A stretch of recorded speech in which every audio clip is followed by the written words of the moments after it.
Police കേസെടുത്തു കഴിഞ്ഞാൽ സ്വാഭാവികമായിട്ടും അത് ഡിഫൻഡിന്റെ ഉത്തരവാദിത്വം ആ അക്യൂസ്ഡ് ഉണ്ട്. അപ്പോൾ സ്വാഭാവികമായിട്ടും ആ അക്യൂസ്ഡ് ആ കേസ് ഡിഫെൻഡ് ചെയ്യേണ്ടി വരും.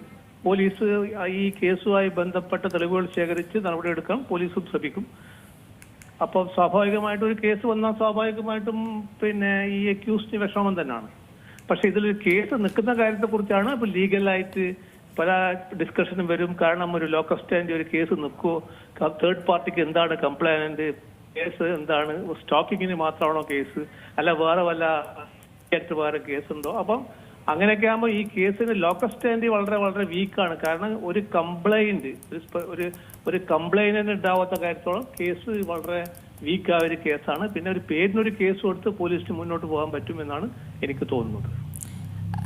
സർ, ഈ ഒരു കേസുമായി ബന്ധപ്പെട്ട് തന്നെ നമ്മൾ പരിശോധിക്കുകയാണെങ്കിൽ ഇതിന്റെ നാൾവഴികളിലൊക്കെ കുറേയധികം കേസുകളുമായി ബന്ധപ്പെട്ട് കുറെ ആലോചനകളും കൂടിയാലോചനകളും നടക്കുന്നുണ്ട് എന്ന് തന്നെയാണ് കോൺഗ്രസ് ഇന്ന് ഇതുമായി ബന്ധപ്പെട്ടൊക്കെ ആരോപിക്കുന്നത്. പക്ഷേ പ്രഥമദൃഷ്ട്യാ ഈ ഒരു സ്ത്രീകളെല്ലാം അല്ലെങ്കിൽ ഈ യുവതികളൊക്കെ പരാതിയുമായി രംഗത്ത് വന്നാൽ തന്നെ രാഹുൽ മാങ്കൂട്ടത്തിനെതിരെയുള്ള കുരുക്ക് കൂടുതലായി മുറുകുമെന്ന് മാത്രമല്ല, ഇനി ഇതിലൊരു സൈബർ അന്വേഷണവും അത്തരത്തിലൊരു നടപടി സ്വീകരിക്കാനുള്ള സാധ്യതയും കൂടുതലല്ലേ? കാരണം ഈ ഇതുമായി ബന്ധപ്പെട്ട് അല്ലെങ്കിൽ ആ ഒരു കേസുമായി ബന്ധപ്പെട്ട് ഗൗരവമേറിയ വോയിസ് ക്ലിപ്പുകൾ, ചാറ്റുകളൊക്കെ പുറത്തു വന്നിരുന്നു.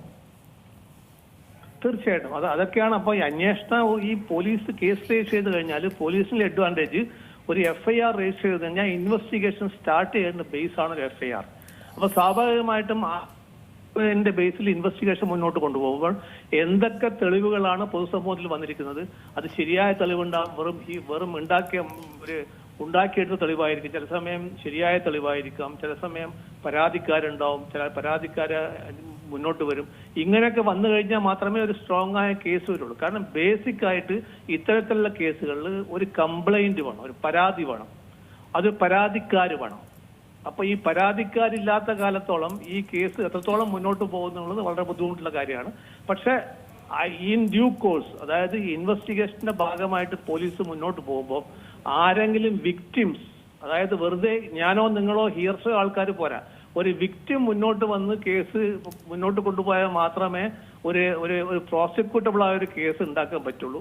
അല്ലാതെ ഇപ്പൊ ഈ പൊളിറ്റിക്കൽ ഹൈപ്പ് ഉണ്ടാക്കാൻ വേണ്ടിയിട്ടും അല്ലെങ്കിൽ ഇപ്പം ഭരണപക്ഷത്തെ സഹായിക്കാനോ അല്ലെങ്കിൽ പ്രതിപക്ഷത്തിന് MLA ആയതുകൊണ്ട് ഒന്ന് ആക്റ്റീവ് ആവാനോ ഒക്കെ പറ്റുമായിരിക്കും. പക്ഷെ ബേസിക് ആയിട്ടൊരു കംപ്ലൈന്റ് ഇല്ലാത്ത കാലത്തോളം ഒരു പോലീസ് സ്വമേധയാ ഇത്തരത്തിലുള്ള സ്റ്റോക്കിംഗ് കേസുകളും അല്ലെങ്കിൽ 354 പഴയ 354 അല്ലെങ്കിൽ പഴയ അത്തരത്തിലുള്ള പല ഒഫൻസുകളുണ്ട്. ഈ പുതിയ ന്യായ സമിതിയിലും പുതിയ ഒഫൻസുകളൊക്കെ ഉണ്ട്. അതൊക്കെ ആഡ് ചെയ്തുകൊണ്ട് മുന്നോട്ട് പോയി കഴിഞ്ഞാൽ എന്തായാലും ഇത്തരത്തിലുള്ള ഒരു ലൈംഗിക സ്ത്രീകളെ മോശമായി ചിത്രീകരിക്കുന്ന തരത്തിലുള്ള കേസായി മുന്നോട്ട് പോകുമ്പോൾ ഒരു സ്വന്തമായി തന്നെ പോലീസ് ഒരു FIR ഇനീഷ്യേറ്റ് ചെയ്ത് മുന്നോട്ട് പോയാൽ കേസ് അന്വേഷണം മുന്നോട്ട് കൊണ്ടുപോകാം. ഇൻ ഡ്യൂ കോഴ്സിൽ ഒരു കംപ്ലൈന്റിന് കിട്ടാത്ത കാലത്തോളം കേസ് വളരെ വീക്കാണ്. അപ്പോൾ പോലീസ് ശ്രദ്ധിക്കേണ്ടത് ഇനി ബാക്കിയുള്ള ഇൻവെസ്റ്റിഗേഷൻ മുന്നോട്ട് കൊണ്ടുപോകുമ്പോൾ ഈ പൊതുസമൂഹത്തിൽ കാണുന്ന ഈ ചാറ്റുകളും പൊതുസമൂഹത്തിൽ വരുന്ന ഈ സോഷ്യൽ മീഡിയയിൽ കാണുന്ന കാര്യങ്ങളൊക്കെ അന്വേഷിച്ച് അതിന് നിജസ്ഥിതി അന്വേഷിച്ച് അത് ശരിയാണെങ്കിൽ അതിന് കംപ്ലൈന്റ് ഉണ്ടാവും. ആ കംപ്ലൈന്റിനെ കണ്ടുപിടിച്ച് പരാതിക്കാരിയെ കണ്ടുപിടിച്ച് അവരുടെ മൊഴിയെടുത്ത് അതുകൂടെ ഉൾപ്പെടുത്തിക്കൊണ്ട് കേസ് മുന്നോട്ട് പോയാൽ തീർച്ചയായിട്ടും നല്ലൊരു കേസ് നിൽക്കും. അത് തന്നെയാണ് പോലീസ് ചെയ്യണമെന്നാണ് എനിക്കൊക്കെ പറയാനുള്ളത്. സർ, ഒരു കാര്യം കൂടെ, ഇപ്പോൾ ഒരു കേസ് എടുത്ത് അതിൽ ഒരു നടപടികൾ വരികയാണെങ്കിൽ തീർച്ചയായും MLA സ്ഥാനം അതിലെന്തെങ്കിലും മാറ്റമോ അല്ലെങ്കിൽ MLAക്കെതിരുള്ള ഒരു അന്വേഷണം അതൊക്കെ എങ്ങനെയായിരിക്കും പ്രൊസീജിയർ കാര്യങ്ങൾ നടക്കുക? അല്ല, MLA ആയതുകൊണ്ട് അന്വേഷണത്തിന് അയാൾക്ക് സൗകര്യം, അയാൾക്ക് പ്രിവിലേജസോ അല്ലെങ്കിൽ അയാൾക്ക് സാധാരണക്കാരനുള്ള എല്ലാ അവകാശങ്ങളൊക്കെ ലഭിക്കും. അപ്പൊ MLA-ഷിപ്പ് ഈ ഒറ്റ കേസ് കൊണ്ടൊന്നും പോകാൻ പോകുന്നില്ല. അതിലൊന്നും അത് അൺലെസ് രണ്ടിൽ അയാള് സ്വയം രാജിവെക്കാതെ അങ്ങനെ ഒരുപാട് ഇപ്പൊ MLA-മാരും ഇപ്പൊ ഇന്ത്യയിൽ തന്നെ 1700 MLA-മാര് പല കേസിലും പ്രതിയായിട്ടുണ്ട്. അല്ലെങ്കിൽ കേരളത്തിൽ തന്നെ പല MLA-മാരും ഈ ഇത്തരത്തിലുള്ള പീഡന കേസുമായി ബന്ധപ്പെട്ടൊക്കെ ഉണ്ട്. അപ്പൊ സ്വാഭാവികമായിട്ട് അവരൊന്നും രാജിവെക്കാത്ത കാലത്തോളം ലീഗലായിട്ട് രാജി എന്ന് പറയാനൊന്നും പറ്റില്ല. അതൊരു മോറൽ ആയിട്ട് ചെയ്യേണ്ട കാര്യമാണ്. അയാൾ സ്വയം അതേ MLA തന്നെ ചെയ്യേണ്ട കാര്യമാണ്.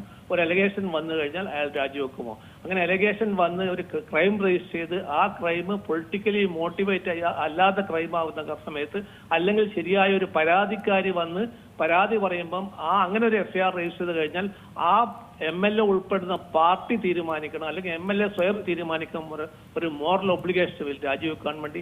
അത് ചെയ്യുന്നല്ലാതെ അതിന് കേസെടുത്തുകൊണ്ട് MLA രാജിവെക്കണം, അല്ലെങ്കിൽ കേസെടുത്തത് കൊണ്ട് MLA പദവി പോകുമെന്ന് പറഞ്ഞാൽ അതൊന്നും നിയമസാധുതയില്ല. അതൊക്കെ അവരുടെ മോറൽസ്, അതായത് മൊറാലിറ്റി നോക്കിയിട്ടാണ് അവർ ചെയ്യുന്നുണ്ടെങ്കിൽ അവർ സ്വയം രാജിവെച്ച് പോകണം. ഏറ്റവും പുതിയ വാർത്തകളും വിശേഷങ്ങളും വിരൽത്തുമ്പിലറിയാൻ സീ മലയാളം ന്യൂസ് എല്ലാ ഡിജിറ്റൽ പ്ലാറ്റ്ഫോമുകളിലും ലഭ്യം.